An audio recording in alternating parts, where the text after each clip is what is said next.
Little news report about this list. Epstein list. Here we go.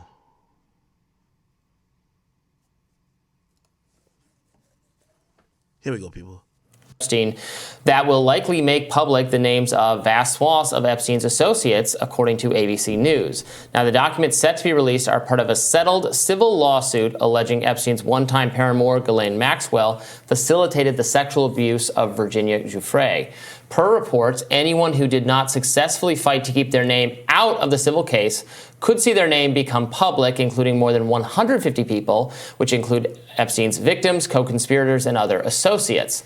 Judge Loretta Preska set the release for January 1st, giving anyone who objects to their documents becoming public some time to object. On a related note, a motion in Congress to reveal the contents of Epstein's flight logs has seemingly stalled, a situation Congressman Tim Burchett says is due to representatives being blackmailed. Here he is on Newsmax.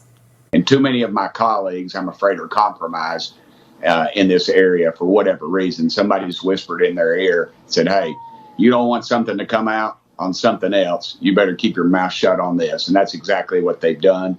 And it continues to go, whether it's the honeypot that the Russians used to use or something worse. I don't know. But it's clearly, you see that up and down the line. You see good conservatives vote for liberal policies and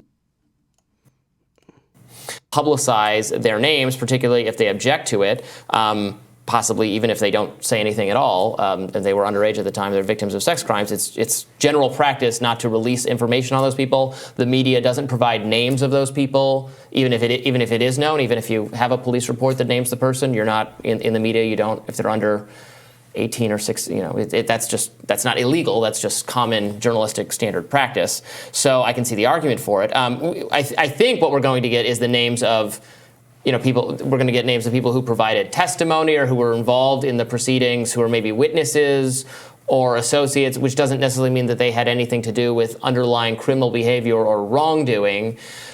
All right, man. The creeps will be exposed, man.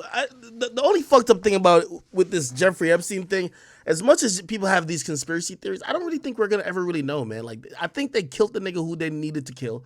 And when I mean they killed him, like, I don't want to be the guy who thinks like, yo, the government killed him, but bruh, this shit sound fucking spooky to me, right?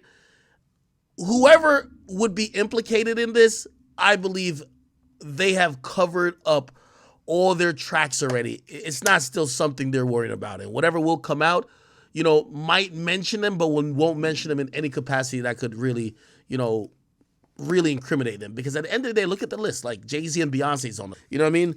We would assume no, right? So, like, not because your name's on the list means you did something. But I'm pretty sure there was, like, other people who probably were doing it, and they're probably going to just hide in that mix of, hey, well, listen, not everybody on the list was doing something, so how do you know so-and-so was, right? So if you don't hear the stories or no one attests to it or no one's calling names, I guess we'll never know, right? Okay.